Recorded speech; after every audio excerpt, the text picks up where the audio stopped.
Ides of HEKATE, or the Nemoralia, the Festival of Torches. What are these things? We know that HEKATE is now prominent from the 13th through the 15th. Modern people have made it the 16th, which just doesn't make any sense because it was 3 days. Right. But whatever. I think it's because of the 6th. Yeah. So they're like, eh. I'm really excited about this. And also, not gonna lie, a little nervous. It's been. So, what are the HEKATE and Ides? What are we celebrating? So the Nemoralia, this, as we talked about, was mostly in northern Italy, Lake Nemi, which was known as the Speculum Diana, which, again, in this region, it was a synchronized HEKATE Diana, or Diana HEKATE, that was honored. And this, at Lake Nemi, there was a temple and festival to the goddess, and the lake itself was Speculum Diana, which means the mirror of Diana, and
Hey witches, blessed full moon in Aquarius, and blessed HEKATE and Ides, blessed Nemoralia, blessed Festival of Torches, blessed HEKATE for all of those who observe, blessed Feast Day of Santa Muerte, and if you're Catholic, a blessed Feast Day of Santa Muerte to you as well.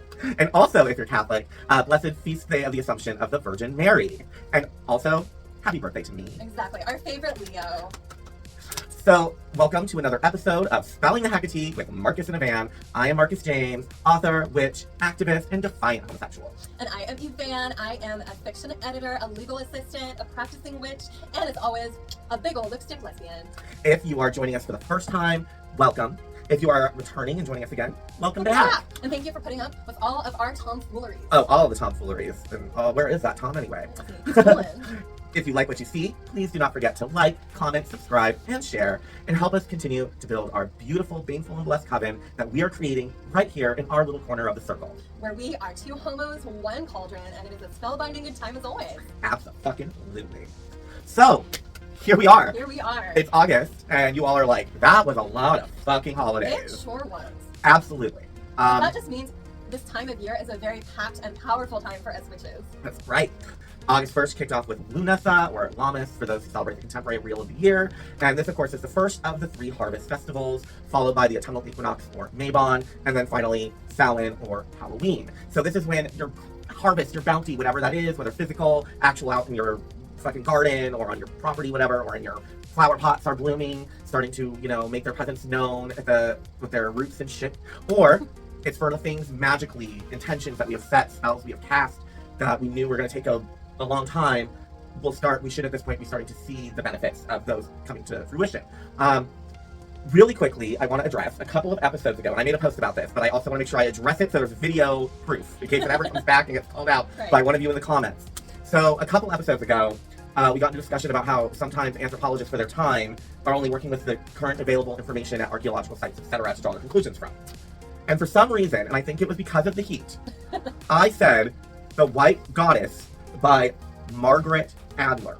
This is not correct. And I know this is not correct, but I was so that I don't know, my brain was fried. What I meant to say was The Witch Cult of Europe by Margaret Murray, who was an Edwardian anthropologist.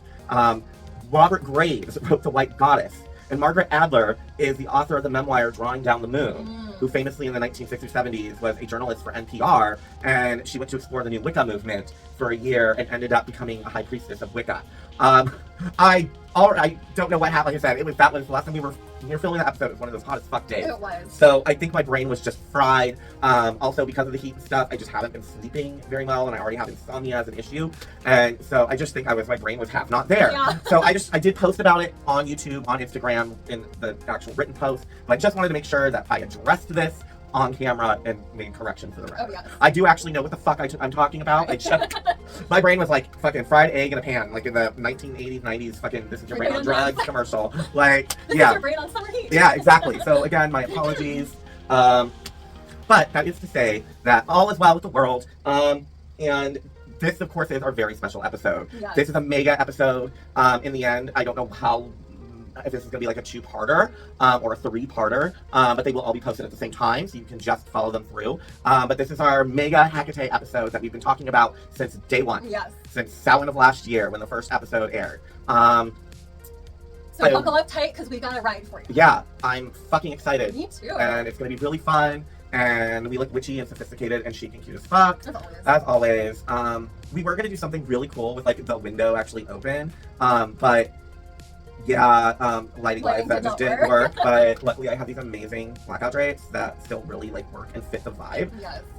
Apologies if you hear the fan running in the right. Again, it's hot. Today it's also muggy. It is It's muggy like now. humid, so we need to have some circular airflow. So sorry.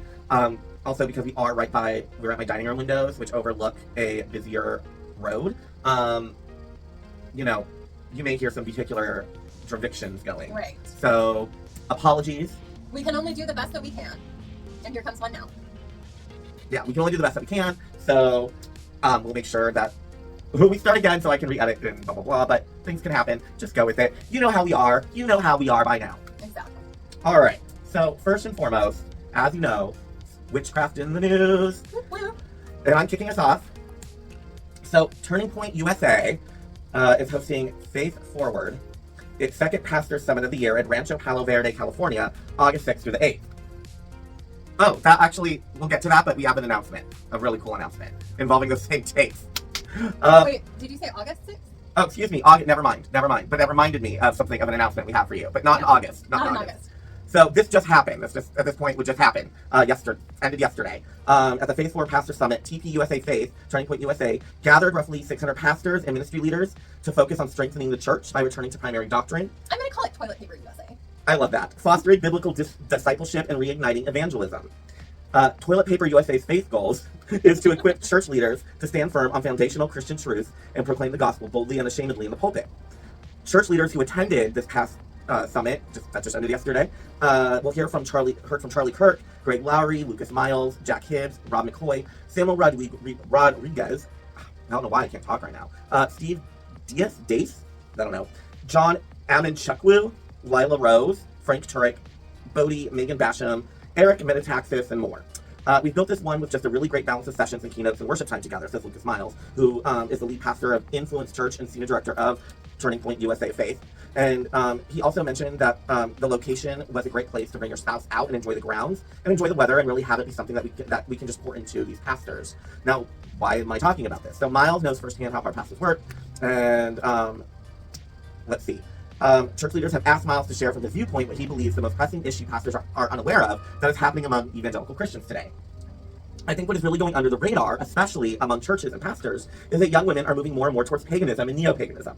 Miles said, arguing that there is an increase of women getting involved in things like crystals, white sage, witchcraft, tarot cards, and potions. While doing research for his new book, Pagan Threat, Confronting America's Godless Uprising, which is set to be released in September, so next month, Miles said this type of pagan activity is really creating a lot of damage among young women. Sharing more of what he learned, Miles continued. So young men are more prone or more apt to go to church today. I'm actually going to counter back on that because so many of the largest influencers in the evangelical sphere, especially for millennials and Gen Z and Alpha, are female. Yeah, are that's true. Pretty fucking failed actresses and Hollywood type looking women. But okay, anyway. Young women are at least apt to. And I think that we've been focused on reaching young men for a while. But I think the church is actually doing a better job at that. But I think that we have not done as good a job. And I think we've kind of set to the side the need to also reach young women. And so that's something that I'm rather passionate about right now, in helping the voices in that space recognize what the obstacles are, recognize the history of how we got here through the various waves of feminism, etc. Oh no. The revival of paganism and how it's taking place, and then ultimately what we can do to really create a roadmap about that. So that's what my book is about. But I think it's also the answer to your question, is that we are missing it right now in that space. And I think the church has to do better. So there you go. Once again, we are the target. Yeah. Like, this administration, shit's going down, shit's getting scary, shit's getting weird. Yes. They're coming for the others. These are the people who have the largest influence. And this is what they're all focusing on right now, is witches and witchcraft and the goddess. We're in trouble. So, Yes. be warned. Be Yes. warned. We are all in danger, male or female. Yes. So on a little bit of a different topic, Norse paganism in Iceland is on the rise currently. So broadly speaking, of course, Norse paganism is a modern take on the beliefs and myths and practices of the Viking Age Nordic people. Yeah. The Nordic and Baltic countries, actually, interestingly enough, were the last in Europe to be Christianized. Oh. Yes, Iceland did not officially embrace Christianity until 1000 CE. Oh, okay. So that was fairly late in the game, Yeah, obviously. yeah.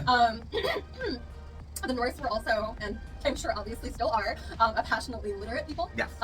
The Icelandic historian, and once again, I apologize in advance for my pronunciations. I am not Nordic, so I am sorry. Yes, please forgive. The historian Snorri Sturluson would record many of the Norse myths and legends in the 13th century, just 2 or 3 generations from Iceland's official Christianization, which I think is interesting. That was still being spoken about and written about so plentifully at that time, which was not the case for all countries, as we know. Yeah, no, it was not. So fast forward to 1972. Again, apologize for the pronunciation, but this is the year Asatrúarfélagið, Okay. which is Iceland's modern Norse pagan religious organization. Astaroth. Let me see. Astaroth Elagio. Yeah. Astaroth Elagio. Elagio. Yeah. Astaroth Elagio, I think. Yeah, I think Yeah. so. Anyway, regardless of the pronunciation, We tried. We did try. We tried. We see the effort. So that is the year that that organization was founded and legally recognized by the state. It did get off to a slow start. However, today, the religion boasts over 6,000 members, making it the largest non-Christian religion in Iceland. Nice. Which I think is very interesting. Yeah, I do too. Over on this side of the world, polls of religious beliefs in the U.S. As well consistently show a tenfold increase in self-identifying pagans, starting from the 1990s into the modern day. Love. And conservative estimates place U.S. pagans at close to 1.5 million today. Snap, snap, snap. Let's all get on our brooms. Fuck yeah. So one subject that unfortunately in the conversation in all of this does need to be addressed is that the fact that, you know, it's not just academic nerds and elf enjoyers Correct. who are attracted to Norse paganism. There has been an uptick specifically, especially in the US, but in other places as well, in white supremacists doing everything from appropriating Norse runes to forming their own bastardized versions of Norse paganism. Which is what the Nazis did with their own. They took occult elements and mixed it with German Orthodox Christianity, and they, as far as they were concerned, they were Christians. Right. Like, they were Protestant Christians or Lutheran, whatever the fuck. Like, they, in their brain, they were still Christians, even though they were doing occult rituals and shit, and everything was occult related. Like, yeah. Exactly. And even down to the name, the US branch is, like, keeps that same root of the name, is called Asatru. Yes. Which obviously is heavily borrowed from the Icelandic Asatrúarfélagið. Yes. Apologies again for our pronunciation. So that's something that I don't necessarily like, because it's a clear deviation from the Norse church. Yeah, exactly. It is not the same church, and yet it's using the root of the name, which I think is fairly insidious. Actually. Yeah, because it's conflating it, and it's all it's doing is poisoning the well, and it's just giving more reason for, like, people to go on a witch hunt for some fucking pagans. Like, it's not. Now, the U.S. version, the offshoot, purports a closed practice, off limits to non-Scandinavians, while purporting the Nazis' blood and soil beliefs dressed in pagan clothing. Right. This is, of course, often a source of frustration for the majority of Norse pagans, who are not only not Nazis, but they are also expressly anti-racist. Right. So that is definitely just a big disconnect that is going on that has to be addressed within this conversation of the rise of Norse paganism, not only in Iceland, but across the world. Exactly. And that's so funny because I, too, have a Norse report. Oh, really? So the ancient Norse pagan god Odin is recorded in sources as the poetic Edda, the Ynglinga saga, and the Prose Edda. And in Norse mythology, as we know, Odin is associated with symbols of spears, a ring, triple horn, the ravens, Hugin and Munin, the wolves, Jerry and Freki, and the eight-legged horse Sleipnir. but never a Christian cross until now. Of course. So the image of Odin with a cross has been discovered on a recently found Anglo-Saxon coin. The coin was discovered near Norwich by an individual with a metal detector, and it is likely from the early Anglo-Saxon period. According to experts, the coin dates from between 640 and 660, and it's the oldest known coin from East Anglia. Wow. The earliest coins attributed to East Anglia and coins of England are Seats, or I apologize if I'm not saying it correctly, issued around 749 by King Athelbert and around 758 by King Boana. These coins feature either a portrait of the king or pellets. The coin of Boana features runic writing around the cross. The recently discovered coin is a trimessa, an early form of an Anglo-Saxon shilling. The obverse depicts a male figure appearing to dance while holding a Christian cross above a Valknut. A Valknut are three interlocking triangles that have been associated with Odin and the afterlife. The reverse depicts a quatrefoil around the cross, accompanied by an imitation Latin inscription made by what was likely a non-literate die cutter. So East Anglia was ruled by the initially pagan Wolfengas dynasty through 749. The name of the dynastic founder, King Wufa, means descendants of the wolf. King Raedwald was baptized in 604, and Raedwald maintained a Christian altar, but continued to worship pagan gods at the same time. It appears that Christianity prevailed during the reign of Segbert, about 754 through 756, who had been baptized in Francia.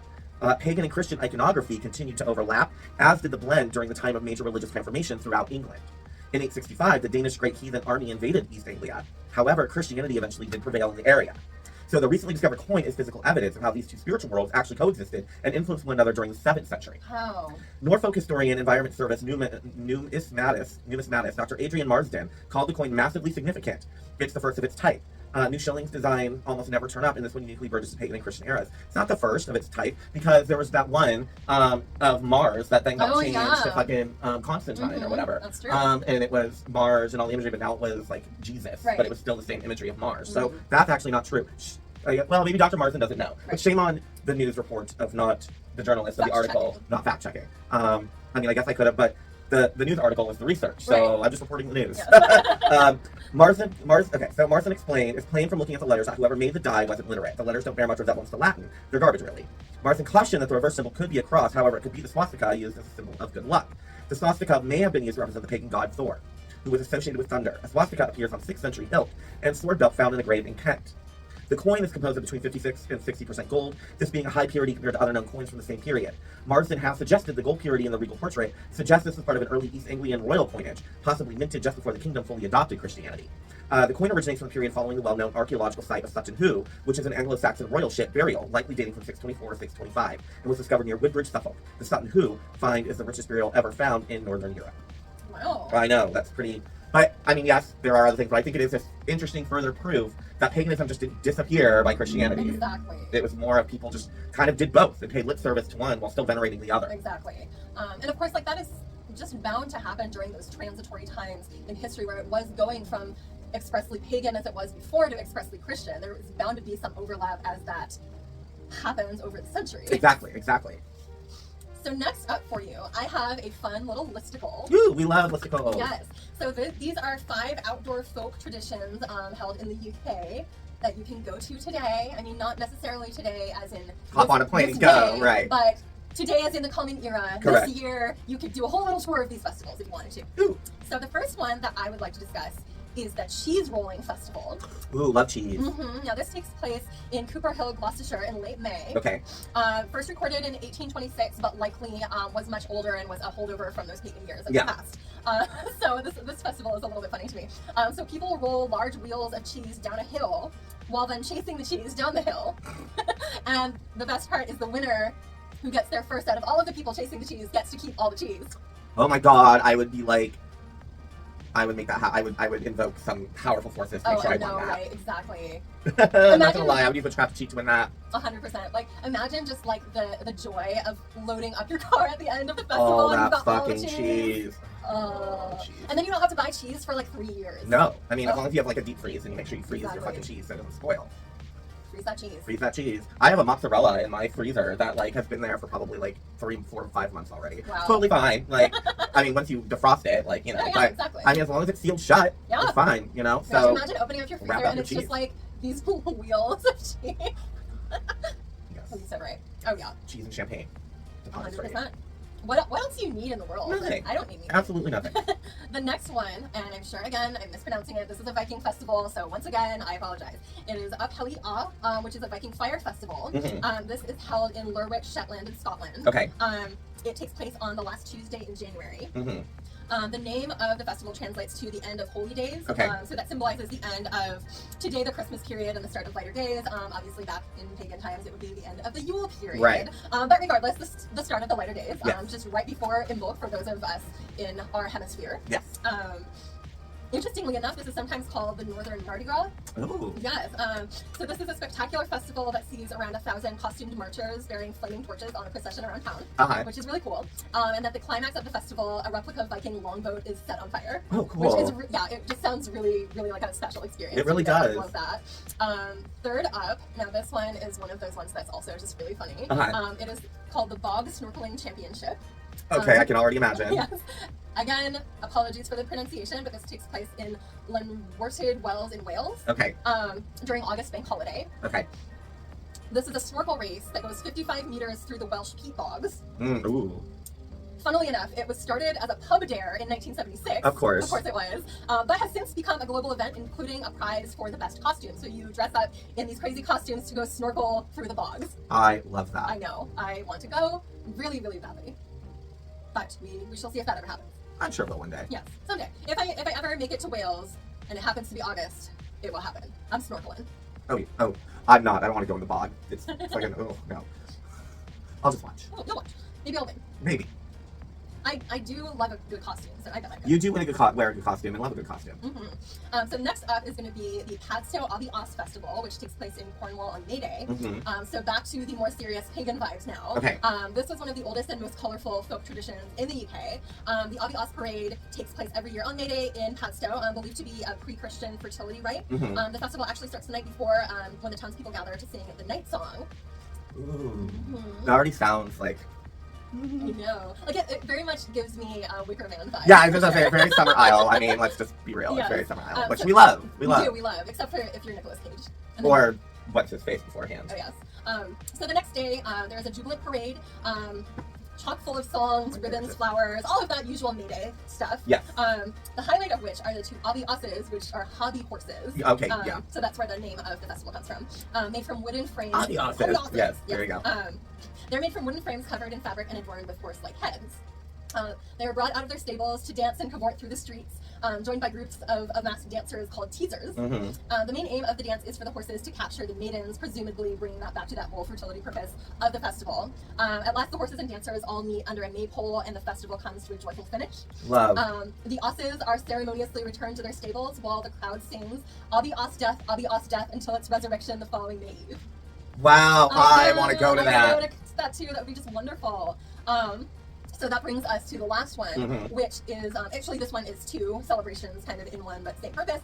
So at each solstice, in the summer and the winter solstice, there is a solstice celebration at Stonehenge. Now, of course, initial purposes of the stones have been, kind of hot and debated, right. yes. But what we do know for sure is that the stones were used to chart the seasons and the map of the stars. And were almost certainly the beating heart of the ceremonial cultures of their day. So to kind of honor this in a modern way, the custodians of the stones open up the area twice a year on the solstices. Custodian of the stone. Yes, I wish that was my job title. Right, the custodian of the stone. Exactly. So, of course, these ceremonies take place at each solstice. Typically, what they involve is you will sit in a field among the stones and wait for either a sunrise or a sunset. There's usually shamans and priestesses on hand to lead a ceremony, maybe some drumming. At the summer one, apparently there are like food trucks, essentially, where you can get coffee and a crepe. And I love that. But oddly enough, the winter celebration is much more kind of somber and spiritual, right. very like going inward, you know. Whereas the summer is letting it all out. It's releasing. Fun in the sun. Yeah. So those are the 5. I thought that they were all very interesting, and I'm jealous that I am not at all of them. I agree. So one of Britain's most haunted houses, once a prison for witches, has sold. And the new owners are already experiencing the paranormal. Of course. So Amy Wayne, 35, and Jared Cutting, 37, bought the property after learning it was for sale from a friend. The pair on social media site Amy's Crypt. Sorry. Oh, no. Just sounds like an OnlyFans. Investigating ghosts and other hauntings, and they are hoping to capture spooky moments on film. No offense to you, Amy Wayne. I mean, no offense to Amy's Crypt. It's just... Yeah. Um, they're hoping to capture spooky moments on film. Originally from Adelaide, Australia, the couple have traveled the world investigating hauntings for years. So when a friend told them the cage, a house infamous for terrifying its occupants, was for sale, they knew they had to buy it. You don't always have to buy it. You really don't. You choose to. You do. You choose to. And if you do feel a complete and really overcome urge to buy a haunted home, especially one that you've never actually seen in person before, and you just are drawn to it, even if you know it's haunted, like in the whole download, if you actually still really feel like a call to get it, question if that is good or if that's something in the house connecting with you and now trying to call to you and lure you in and then fuck you up. Make sure that the call is coming from inside your heart. Yes, and not the house. Exactly. So the house, which is in the pretty village of St. Osyth, or Osyth, either or, my apologies, in Essex, has a dark history. Famously housing Ursula Kemp, who was accused of witchcraft ahead of her excursions in 1582. Ursula was a local midwife and healer, but after a feud with a local family, I feel like that's supposed to say ahead of her execution, but maybe excursions, I don't know. But after a feud with a local family, was accused of witchcraft and condemned to death. She was one of 13 women at the time to be charged with the crime, all of whom were held in a village lockup. 3 of the women held there, including Ursula, were hanged for the crimes. Since then, owners of the historic property have reported seeing ghostly apparitions, with some even being pushed by their ghosts by ghostly figures. And the new owners have already had some strange experiences. Amy said, "We haven't owned the property for long, but I've already had a number of experiences we aren't able to explain. Mostly things like sounds or smells, but we've also had objects move on their own. We just recently hooked up some surveillance cameras around the house, so we're crossing our fingers we're able to experience more and even capture it on film." She added, "Right now, our main focus is just on preserving the building. It's fallen into a bit of disrepair due to sitting empty for so long. After that, we hope to make it a comfortable place where we can investigate, conduct experiments, and maybe one day share it with others interested in the paranormal." There it is. Jared added, "The property came to us in passing when talking about it with some friends who had visited the cage many years prior. I'd asked them about their visit, and they responded, 'Did you know the house is currently for sale?' I wasn't aware of this, but the seed had been planted enough for us to visit the property, fall in love, and place an offer. I'd heard so many stories about the cage before this and was excited at the prospect of owning a haunted property to take our work in the paranormal field to the next level." I just feel like in 2 years from now we're gonna be reporting on a story where like they mysteriously died. Right. Good luck to them. Right. Honestly, good luck to them. But taking your paranormal career to the next level or your social media. Right. But at the same time, I feel like we now live in an age where those things kind of now, no matter what, go hand in hand. That is very true. I mean, I think we're a prime example We are, of that. absolutely. But I think you just be more honest about it. Don't just say, oh, don't make it as altruistic. Like, say, like, our career. Like, Yeah. I don't know. Like, just, I don't know. I'm just nitpicking the wording of what they said. I'm just being a dickhole. Right. I'll shut up now. Oh, man. So my turn to be a judgy dickhole. Oh, yes, please. Take the heat off of my butthole. Right. So, Kat Von D Yes. joined the Orthodox Church this Easter formally. Went on a whole tour visiting historical Orthodox churches across Europe with her young son. In 2022, her journey into the foray of Christianity began when she shared a video of her throwing away witchcraft and occult books. She was later baptized into the Christian church in 2023. Yeah. Apparently now she is Orthodox. Okay. She is also, of course, as so many new Christians do, changed her appearance dramatically since her conversion. Right. Covering certain tattoos that don't align with her new Christian values.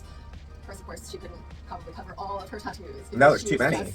She's a house of tattoos. She is a house of tattoo.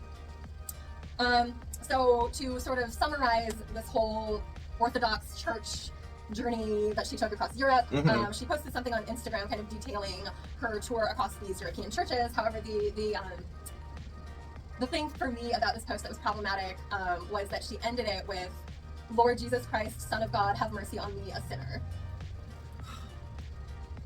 Look, if you are finding peace and happiness in Christianity, Orthodoxy, anything that gives you spiritual comfort, that gives you a sense of peace, all that shit, Exactly. I'm happy for you. I'm happy for you. But far be it from me to judge anyone else's spiritual you path. did nothing wrong. You're not a sinner. Exactly. It's just, I feel like a lot of these, a lot of people who come to Christianity at a later time in their life, they have a tendency to frame their earlier life and experiences as being wrong. Because Yes.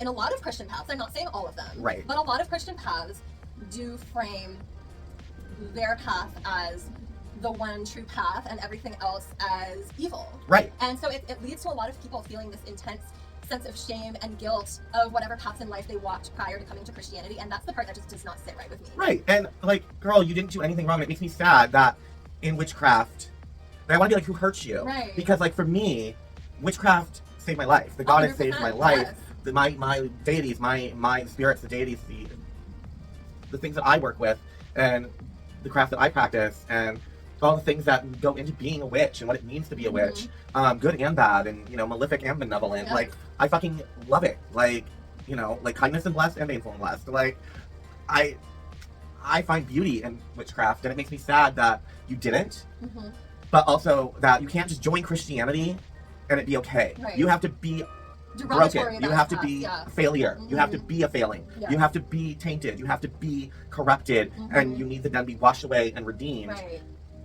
for just existing and believing and living life. And I feel sorry for her. I know, I really do too. I mean, I pity you, Kat Von D. It's interesting because, you know, as millennials of a certain age, we certainly grew up with a very different Kat Von D. Yeah. So it's just interesting reading this story now, and it's very, I guess, almost I don't want to say troubling, but it's surprising because these are words growing up I never thought I would hear coming out of Kat Von D's mouth. Yeah, exactly. So currently, Korean shamanism is becoming a key part in K content. Oh, wow. Which you can see this in many works that have come out, such as the Netflix original animation K-pop Demon Hunters and Eczema from last year. So it is also growing a huge, so these things are growing a huge interest in Korean shamanism. So set in South Korea, K-pop Demon Hunters follows a popular girl group that protects the human world from evil spirits while uncovering a boy group of Grim Reapers known as Jeosong Saja. The Netflix original animation has become the most viewed original animated movie ever. Wow. With its soundtrack also topping the Billboard single charts. Last year, the Korean film Eczema drew an audience of over 10 million at home and became a hit in Asia and North America, fueled by themes such as feng shui and shamanic rituals. Today, one of the hottest themes in K content is K shamanism, or K musak in Korean, a traditional belief system incorporating rituals, divination, and faith in spirits and deities. With 1,000 years of history, Korean shamanism is a folk tradition where shamans, or mundang, guide people by praying for good fortune and drive away misfortune. Shamanism exists in many parts of the world, but in Korea it is unique because of the strong role of mundang. Their traditional music, costumes, and performances have deeply influenced Korean folk arts, giving Korean shamanism a distinct cultural and artistic character. So unlike the Western view that defines the human world as good and the spirit world as evil, Korean shamanism sees shamans as mediators between the two, a belief that gives K-musak its unique power. Western occult stories focus on exorcists, while K-pop demon hunters show a more Eastern view. Rumi, a half-hunter spirit, and Jinnu, a grim reaper, reveal human qualities, moving beyond the simple divide of good and evil.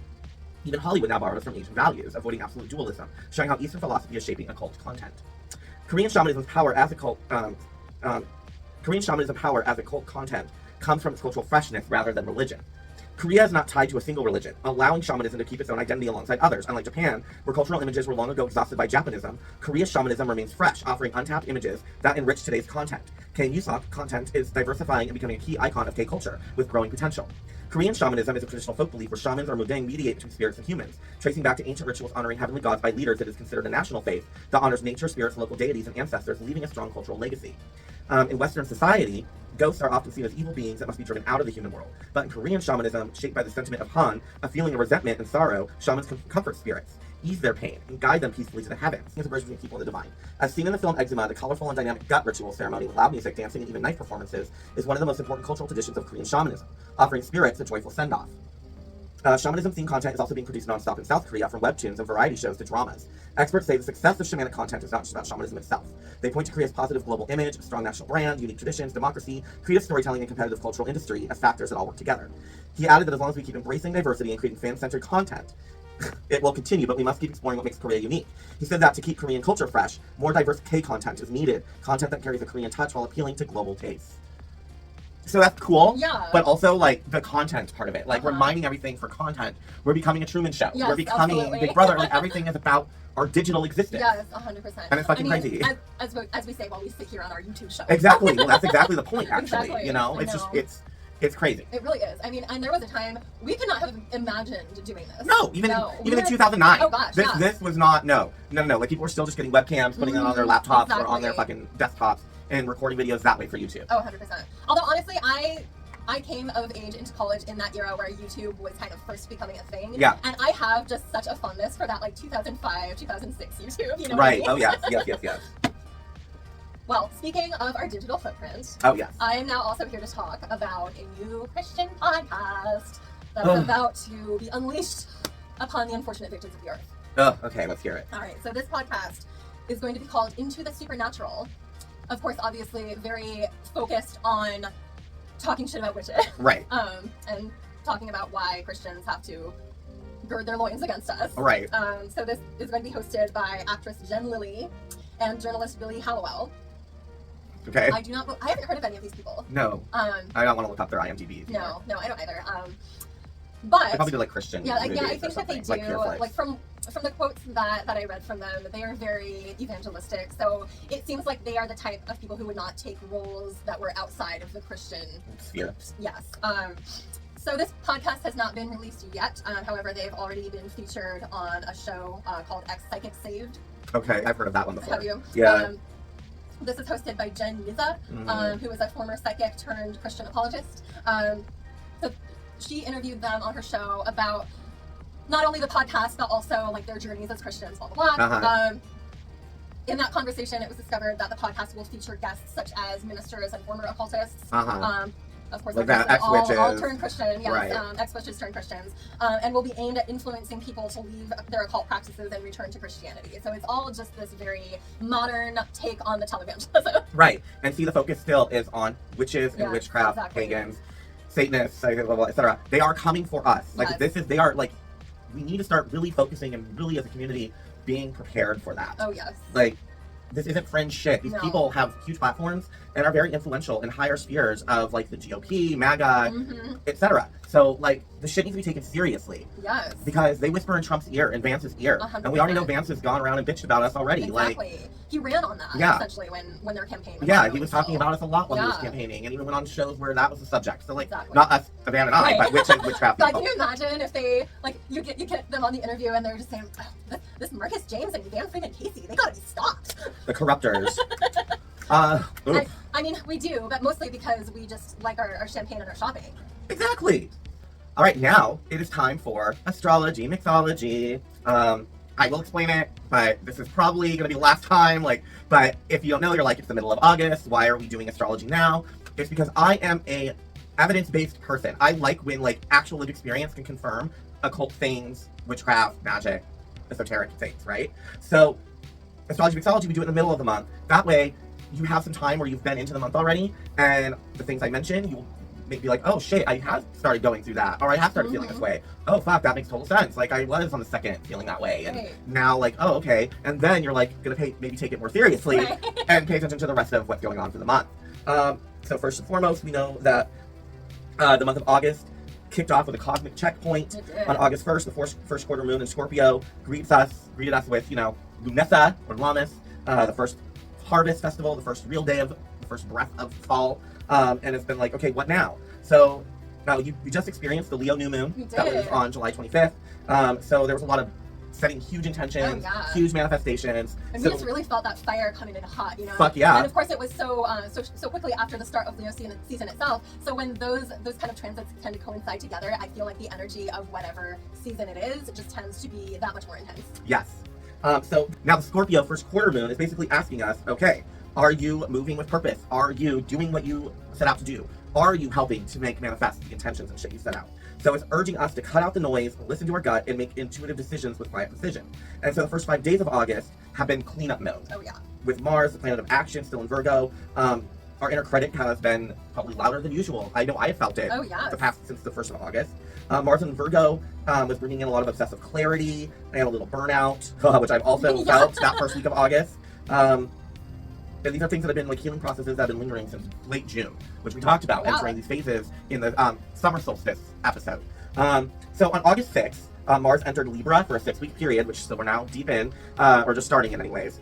Mars in Libra is likely asking a warrior to speak in a calm tone at all times. But this awkwardness can be revealing, answering questions like, what's your relationship to conflict, to people-pleasing, to fairness? Mars in Libra is here to rebalance the scales, especially in relationship, art, and justice work. So on August 9th, the full moon in Aquarius today brings us visions of the future, bring our visions of the future into focus, which, I just love an Aquarius moon. I am an Aquarius moon. I feel like it's just always my time to shine. Whenever the moon on that full or dark time falls in one of your big 3, I think that you just always feel that energy so strong. It's a nice little boost of power, a nice little boost to your witchcraft. Exactly.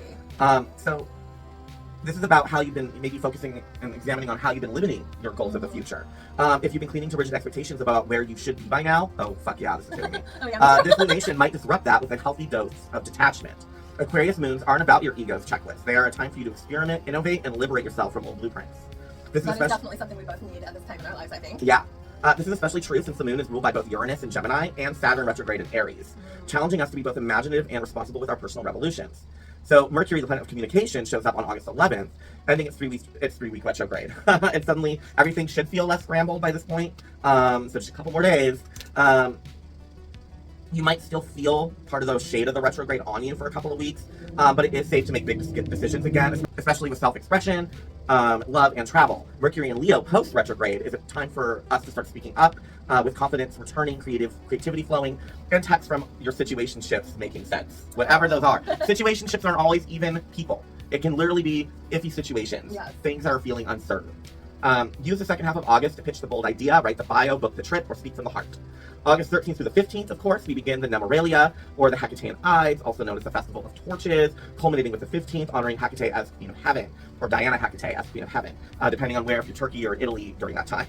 This later turned into the Assumption of the Virgin Mary. And your birthday. It's also my birthday. Now this celebrates the Virgin Mary's ascension to heaven and becoming the Queen of Heaven, Mother of God, and also the feast day of Santa Muerte. Yay, Santa Muerte, Santa Muerte, I love you.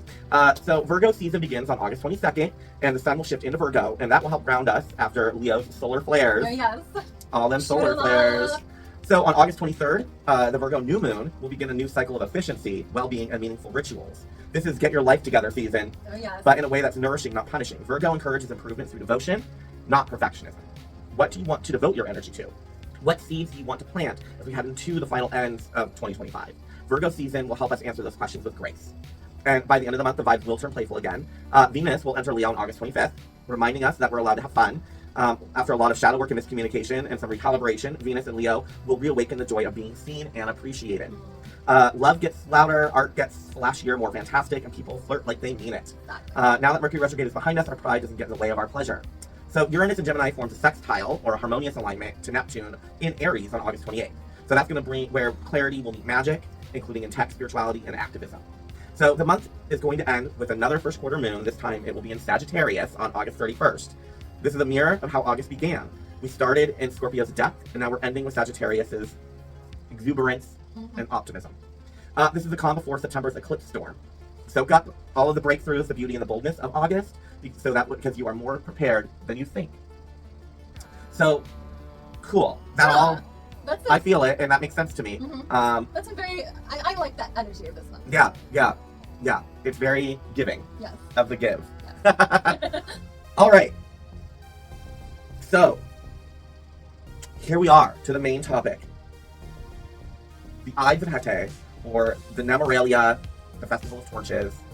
What are these things? We know that HEKATE is now prominent from the 13th through the 15th. Modern people have made it the 16th, which just doesn't make any sense because it's 3 days. Right. But whatever. I think it's because of the 6th. Yeah. So they're like, I'm really excited about this. Yes. And also, not gonna lie, a little nervous. Yes. It's been.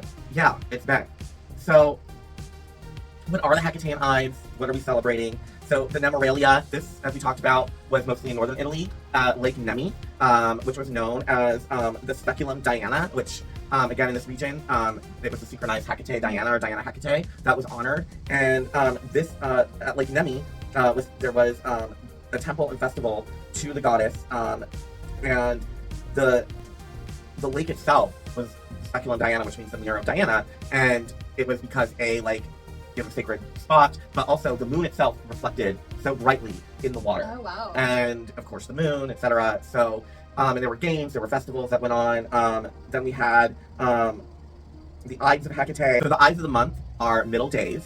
Now, the calendar dates during the Roman period would have been calculated by the moon rather than a fixed calendar of days. So this would have corresponded to the full moon period, as the first of the month was marked by the new moon. So today is typically the 13th, 14th, 15th, or 16th of August that is celebrated. So if you wanted to do just one of the days, you could just do it within that. And you kind of get that fourth extra day, which you're like 4 and HEKATE 3. Yes and no. HEKATE does appear in quadruple form. So the 4 days is fine. It is fine. Just make sure it's within the 13th, 14th, 15th, or 16th of August.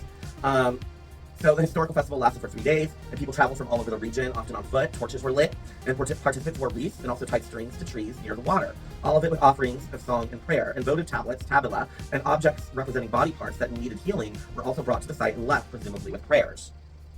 So then there was the Festival of Torches, which I believe was in Langina, in Turkey and Anatolia. That's also where the procession of the key bearer was. And it could also, or I'm wrong, it's the procession of the key bearer and not the Festival of Torches. But I'm pretty sure it was the Festival of Torches that was celebrated. And then the HEKATE Ides were also celebrated in Turkey. So at this time, just no matter where you were, there was something to HEKATE and whatever forms during the 13th, 14th, 15th. And of course, as we know, my birthday is the 15th. Yeah. So that I think is really cool. It's really cool. And I definitely feel that. I feel that like that was purposeful and influenced. So of course, I was like, this would be a perfect time for us to finally do our big HEKATE episode. And really go into her because there's so much more to her than just the goddess of witches, the goddess of the death, of the night, of the crossroads. She was an all-encompassing goddess. And a primordial deity, going back before the Greek Dark Ages, going back before in Greece at all as we know it, to ancient Turkey, to Afghanistan, to Persia, which is now Iran, to Iraq, like all these places, North Africa, long before she got to Greece and Rome. And then with Christianity, what did HEKATE really have to say about Jesus and Christianity? Well, we're going to tell you. But it was because of that like such a negative creation of her has happened. We're going to explore how the crone, Maiden Mother Crone, came about and who's responsible for that shit. It's just time to really dispel a lot and bring her out of the darkness and into the fucking sunlight where she belongs, into the light where she belongs, because she is the light. So we thought, let's do this. Let's really get into HEKATE. We're going to have Delicious Witch, going to be making some HEKATE cakes, which are these delicious honey almond cakes with poppy seed and fucking buttercream frosting. We're going to have an awesome spellcraft, a great freaking witchy media review. We are not, of course, doing Pagan Invasion because who needs that fucking wet blanket damp towel situation. Exactly. So without further ado, let's actually get into it. And first, to start with the answering of the question, who is HEKATE? Who is this amazing goddess? So, of course, she's actually one of the most ancient pagan goddesses, as we talked about. She is worshipped, linked to the worship of the mother goddess Kybele of ancient Turkey and Çatalhöyük, which we talked about as kind of the real cradle of civilization. She's linked to Artemis. She's linked to Demeter and Persephone. She's connected with the Eleusinian mysteries. She was worshipped alongside Zeus, synchronized with Hermes before ever coming to ancient Greece and Rome. Hermes and her already existed. She's connected with Apollo and, of course, as I said, Artemis, and so many others. Isis. She was honored and worshipped in entranceways in cities, temples, homes, at crossroads, in cemeteries, deep in caves, in Hesiod's theogony, which is, we call them myths and literature, but they're really the scriptures from back in the day. She is given the unique position of being honored by both Zeus and the other immortal gods. HEKATE, who is Zeus, the son of Cronos, honored above all. He gave her splendid gifts to have a share of the earth and the unfruitful sea. She received honor also in starry heaven, and is honored exceedingly by the deathless gods. She's described as a benevolent goddess and obviously a malevolent goddess. She can grant success in so many different aspects of life. She, as well as being a nurse to the young. HEKATE is a shape-shifting goddess, having many forms, faces, and names. She's single, triple-bodied, fucking quadruple, as I said, sometimes quadruple-bodied. She has sometimes the head of maidens and then of animals, sometimes all animals, sometimes just maidens, sometimes a mix of both. She illuminates the mysteries. She guides, protects, and defends all those who are under her care. She has serpents and whips to strike fear in those who are unprepared for her mysteries, and just to punish fucking assholes. She gifts her devotees with the ability to understand the serpent energy and knowledge with her daggers, and she cuts away that which is no longer necessary, whether the umbilical cord at birth or life itself upon death. So many goddesses, again, we've talked about, and even some gods are synced with her in so many different geographic regions, all over different types of history. Her worship has origins in ancient Minoan and Mycenaean cultures, as well throughout Greek, as well as in ancient Egypt, as well as we talked about in ancient Çatalhöyük. Let's see, spreading to her religion spread to so many different empires and those who traveled there. Evidence of her worship has been found in Greece, Sicily, southern Italy, Egypt, Lydia, Turkey, Bulgaria, Syria, England. And as we discussed in the last episode, she has even found her way to the Pacific Northwest. She's literally everywhere. That is true. And let's not forget that the word for an offering in ancient Greek was hekaton. Yes. Which inspires the name of course, the 7th month of the Greek calendar, Hekatombayon. HEKATE was also held in high regard in many places. As we talked about, she was frequently worshipped alongside the god Zeus, and sometimes even as an equal or companion. While HEKATE was not generally worshipped as one of the 12 gods, she was a well-known major goddess throughout the Hellenic world. So she is a Titan goddess, according to Hesiod. So those who came before, the original, the deathless gods who came before the Olympians. Now, this, of course, is more about the fact that she came before. And this is maybe a bridge between ancient pre-Dark Ages, so the Dark Ages Greece, to the current Hellenistic period. So kind of a way to explain why she was still around, because there was no getting rid of her because of her connections to Cybele already, and so thanks to Hesiod, we have a family tree for HEKATE, and I want to give a shout out to Sarita, the author Sarita D.S.C., because her decades-long research into HEKATE was really invaluable in this. So yeah, thank you so much. So I'm going to put up the family tree she created right here, according to Hesiod's theogony, so we can all follow this. So her mother, according to Hesiod, is regarded as Asteria. So also she, Phoebe, bare Asteria of happy name, whom Perseus, it's not Perseus the warrior, it's Perseus the god, once led to his great house to be called his dear wife, and she conceived and bare HEKATE. The goddess Asteria is associated with divination by dreams, the starry sky, falling stars, and divination by the stars, so astrology. Hesiod names her as the mother of HEKATE, and this is repeated by later writings, including Pseudo-Apollodorus and Cercero. Asteria is the sister of Leto, of Latonia, and aunt of Apollo and Artemis. Asteria may have her origins as an oracular goddess who was known as Brizo, to slumber, worshipped on the ancient island of Delios and associated with dream oracles. Though very little is known about the practice on the island at the time, it is possible that the women visiting it might have done so, seeking safety or news for their husbands and sons who were out at sea.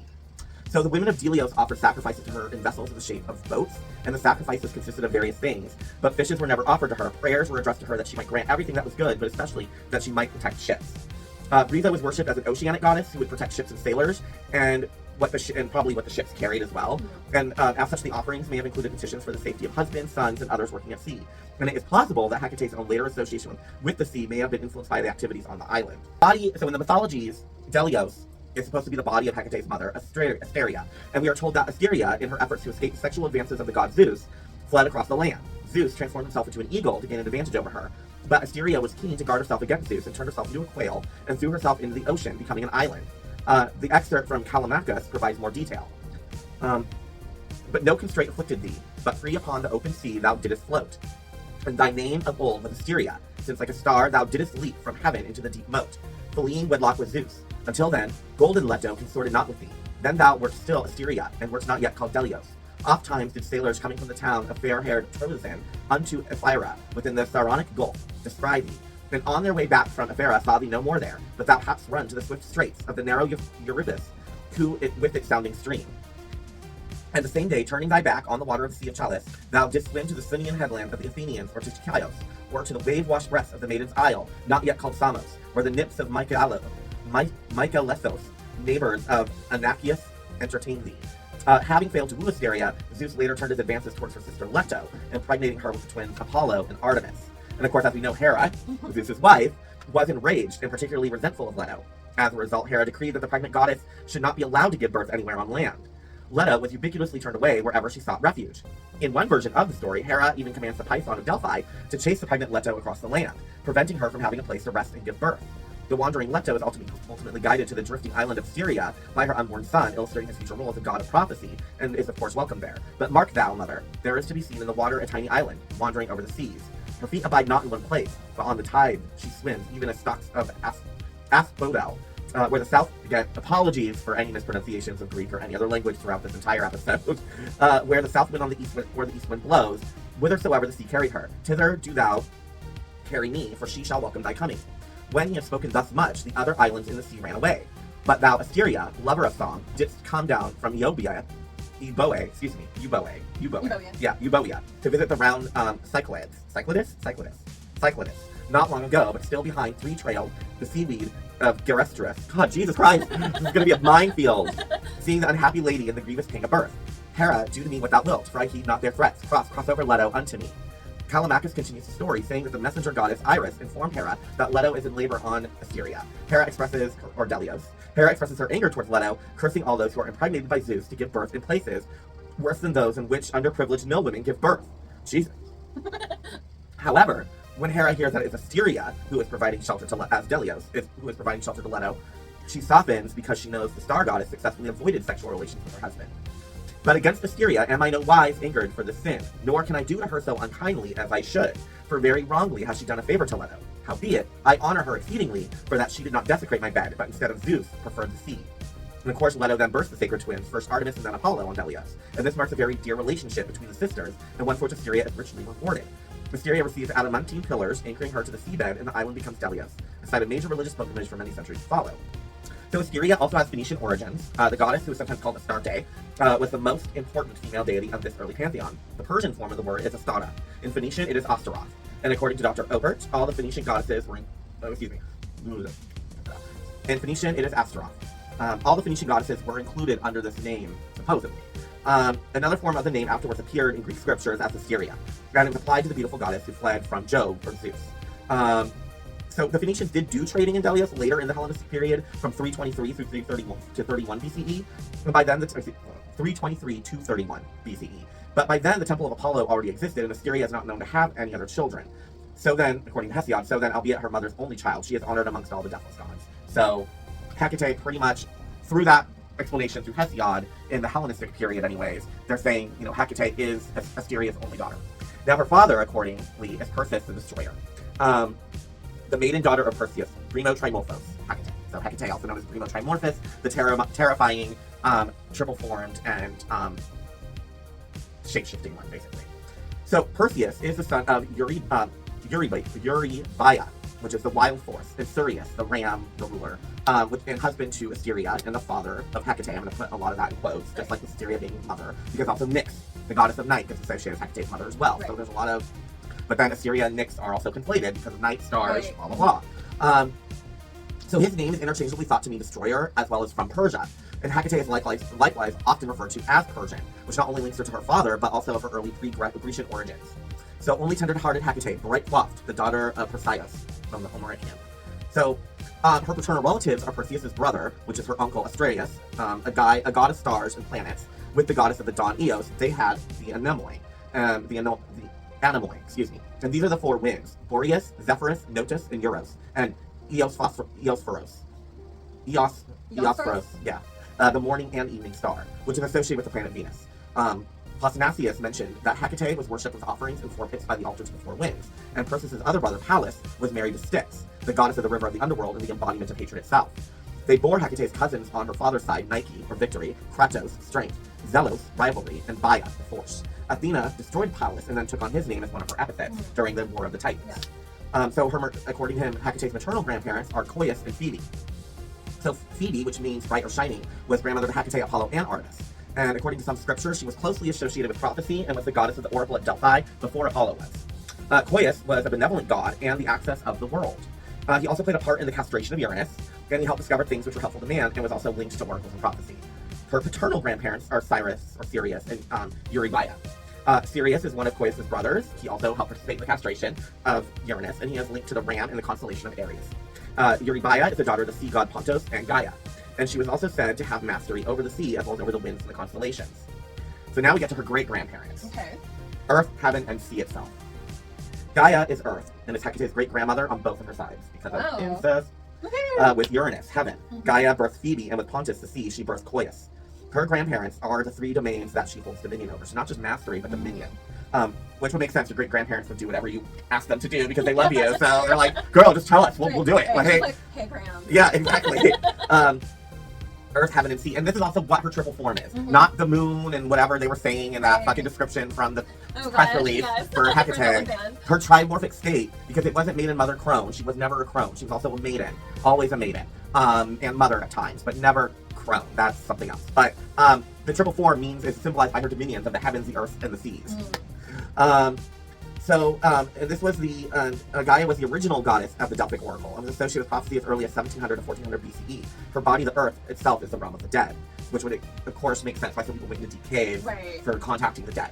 Now, of course, none of this actually accounts for her more primordial and ancient origins. For that, we must go further back to ancient Anatolia and Chattahoochee. Ancient Anatolia and Chattahoochee, one of the oldest, if not the oldest, cradle of organized human society and interaction, as we have talked about in a previous episode.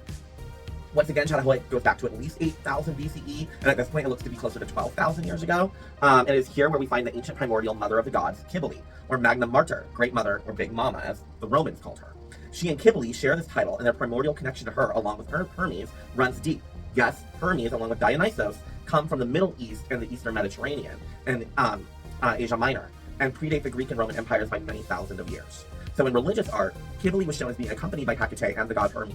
In these images, Cybele is actually usually shown larger, with HEKATE and Hermes being smaller and standing on either side of her. HEKATE is also often depicted as leading and following Cybele, who is riding on HEKATE and Hermes, are also often depicted as leading and following her, following Cybele, when I say her, I mean Cybele, who is often riding on her chariot or a lion.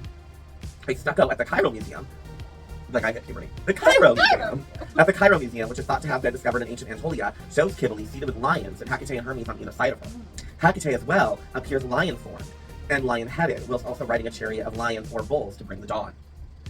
So HEKATE is often described as bull-horned and bull-faced, and in Chalapoic, bull symbolism, as we talked about, was literally everywhere, just like in the Minoan culture. An enthroned statue of Cybele at the Archaeological Museum of Corinth depicts a triple HEKATE on the right-hand side of her throne.